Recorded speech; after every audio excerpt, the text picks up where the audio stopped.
তারপর মানুষ তার বুদ্ধি বিবেচনা অনুযায়ী ভোট দিলেন। মানুষ যেটা চাইলেন সেটা হচ্ছে তৃণমূলকে বর্জন করা। এরা এত চুরি করেছে, দুর্নীতি করেছে, খারাপ কাজ করেছে, অতিষ্ঠ হয়ে গিয়েছিল মানুষ। তার ফলে অধিকাংশ মানুষ আমাদের রাজ্যে মনে করলেন যে অনেক হয়েছে, তৃণমূলকে আর রাখা যাবে না।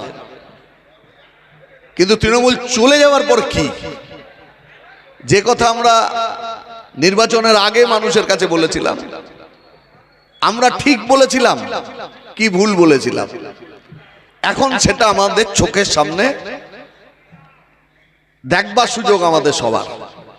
4 তারিখ বিকেলবেলা কাউন্টিং শেষ হওয়ার, তখনও হয়তো সব কেন্দ্রের কাউন্টিং শেষ হয়নি, তখন থেকে দেখছি আমরা যে তৃণমূলের যারা অত্যাচার করেছে, খারাপ কাজ করেছে, গোটা রাজ্যের সমস্ত জায়গাতে তাদের একাংশ গেরুয়া আবির মেখে ডিজে বাজিয়ে নাচছে। আগে যারা নাচতো হচ্ছে ওই খেলা হবে খেলা হবে এইসব গান, এবারে দেখলাম আমি পাল্টাতে হবে, কি পাল্টানো দরকার, তাই বিজেপি সরকার মানে গান মুখস্থ করে ফেলেছে এই সময়ের মধ্যে। ওই গানটাতে যেরকম নাচ হতো, এই গানটাতে নতুন নাচ, কিন্তু নতুন নাচ শিখে ফেলেছে। তাহলে বিকেলের মধ্যে দেখলাম, সন্ধ্যের মধ্যে দেখলাম, পরের দিন সকালবেলা থেকে দেখি যে চারিদিকে দখলদারি চলছে। দখলদারি হচ্ছে সেই জায়গাগুলো যেখান থেকে তৃণমূল খেত, তৃণমূলের রোজগারের রাস্তা ছিল। এবার নব্য আচমকা হঠাৎ বিজেপির তো লোক তেমন ছিল না, অথচ সরকার হয়ে গিয়েছে। তার ফলে তৃণমূলের লোক অন্যান্য সব কিছু মিলিয়ে একটা জগা খিচুড়ি ব্যাপার। আর তাদের লক্ষ্য হয়ে দাঁড়ালো হচ্ছে যে তৃণমূল যেখান থেকে রোজগার করত, সেই রোজগারের জায়গাগুলোকে কিভাবে ধরে নেওয়া যায়। আমরা বলেছিলাম বিজে মূল, তৃণমূল আর বিজেপি দুটোই এক। আমাদের কথা মানুষ গ্রহণ করেননি যে তৃণমূল আর বিজেপি দুটো এক কি করে হয়। একজন এখানে সরকার চালাচ্ছে আর একজন দিল্লিতে সরকার চালাচ্ছে। এখন তৃণমূলটা কি, আমাদের কারোরই ভোটের কালি ওঠেনি আঙুল থেকে এখনো। এই তো আমারও এখনো আছে, দেখছি সবারই আছে প্রায়। তার থেকে আগে তৃণমূল নামক দলটা যে 15 বছর এত বড় কঠোর শাসন চালালো, সে দলটা শেষ হয়ে গেল, নেই আর। বললো যে প্রধান পদত্যাগ করেছে, সভাপতি ফেরার হয়ে গিয়েছে, পাওয়া যাচ্ছে না কোথাও। কিছু মেম্বার বিজেপিতে ঢোকবার চেষ্টা করছে, কেউ ঢুকে গেছে। বিজেপি বলল আমি তৃণমূলকে নেব না, তৃণমূলীকরণ হবে না, ঋতব্রত, পুণ্যব্রত, সত্যব্রত এরা সব কেউ ঢুকবে না। তারপর মানুষ কি দেখলেন, মমতার পার্টির 60 জন এমএলএ তাদেরকে শুভেন্দু কোলে নিয়ে বসালো। তারা তৃণমূলে আছে না তৃণমূলে নেই, কেউ কিছু বুঝছে না, কিন্তু এইটুকু বুঝছে যে মমতাকে ছেড়ে মমতার ছবি নিয়ে যারা জিতলো, 80 জন এমন এমএলএর মধ্যে 60 জন বিজেপির ঘরে ঢুকে গেল। পাকাপোক্ত স্ত্রী না হলেও স্ত্রীর ভূমিকায় অভিনয় করবার জন্য যথেষ্ট। আমি জানি না বাংলায় যেটা বলে, আমি আর সেটা বলতে চাইছি না, কিন্তু এটা সকলে বুঝছেন এই 60 জন বিজেপির কাছে কি। আচ্ছা, এটা যদি ঢেকে রাখবার চেষ্টা করা যায়, দিল্লির 20টাকে কি করবেন? সেখানে 20 জন এমপি, সেই 20 জন এমপি কে খুঁজে বার করলো একটা পার্টি এনসিপিআই, কেউ তার নাম জানে না। সেই পার্টিতেই 20 জন এমপি কে ঢুকিয়ে দিল, দিয়ে তারা বলল আমরা এনডিএতে আছি। আচ্ছা, আপনারা তো সবাই বাম ফ্রন্ট জানেন, কটা লোক বলল যে আমরা বাম ফ্রন্টে থাকবো কিন্তু সিপিএম এ থাকবো না। এটা কি সোনার পাথর বাটির মতো ব্যাপার না? তুমি বাম ফ্রন্টে থাকা মানে তো সিপিএম এর সঙ্গে তুমি চলে এলে। তাহলে আমি এনডিএতে আছি কিন্তু বিজেপির সঙ্গে নেই, বোকা বোকা কথা বলে লাভ কি? লোকে কি মূর্খ আছে?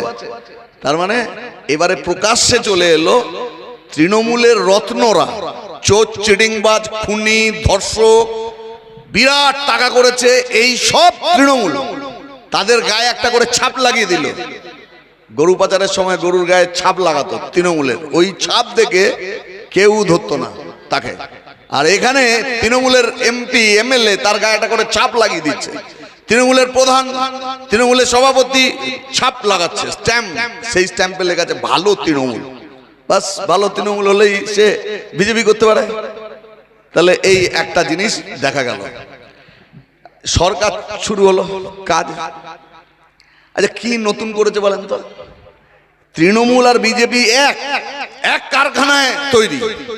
তৃণমূল লক্ষ্মীর ভান্ডার দেওয়াল জুড়ে ছবি এঁকেছে আর লোককে বলেছে টাকা দিদি দিচ্ছে, যেন দিদির বাবার টাকা কালীঘাট থেকে দিয়ে যাচ্ছে, আর যদি ভোট না দাও তাহলে বন্ধ হয়ে যাবে। লোককে ভয় দেখিয়ে ভোটের পর ভোট গেছে। লক্ষ্মীর ভান্ডারের জায়গায় এরা নিয়ে এসছে অন্নপূর্ণা ভান্ডার। এরাও মনে করছে যেন এই টাকা শুভেন্দু অধিকারী, ওর নাকি বিয়ে টিয়ে করেনি, ওর শ্বশুর বাড়ি নেই, তাহলে ওর মোদি দিয়েছে। মোদির অবশ্য বিয়ে আছে, এখন কোনখান থেকে কি টাকা, কিন্তু এরাও তৃণমূলের মতনই মনে করছে যে আমাদের টাকা। তাহলে এইটা পেতে গেলে 13 পাতা ফর্ম ফিল আপ করতে হবে। তাহলে ওদের লক্ষ্মীর ভান্ডার, এর অন্নপূর্ণা ভান্ডার, ওটা পেত 2 কোটি 2.5 কোটি লোক হিসেবে সুবিধের জন্য ধরে নেন। এবারে ও দেবে ধরেন 1 কোটি কিছু লক্ষ, আর ধরেন 1.5 কোটি দিচ্ছেন। তাহলে 1 কোটির কিছু বেশি মহিলারা এটা থেকে বাদ যাবেন। তাহলে হরে ধরে টাকাটা একই থেকে গেল। যা টাকা আমি খরচা করছি বাদ ফাদ দিয়ে একটা জায়গায় দাঁড়ালো। তাহলে লক্ষ্মীর ভান্ডারের মতনই হলো অন্নপূর্ণা ভান্ডার। মমতা বলতো দেখো আমার সরকার কত সক্রিয়, তোমাকে কোথাও যেতে হবে না, তোমার বাড়িতে আমি সরকারকে নিয়ে চলে আসছি। দুয়ারে সরকার, এখন নাম চেঞ্জ হয়ে কি হলো, জনকল্যাণ শিবির, তাই তো?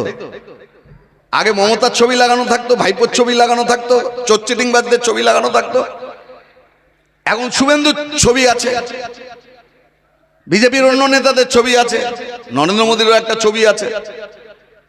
এখন তৃণমূলকে তো চোরচিটিংবাজ বলতে খুব সুবিধে।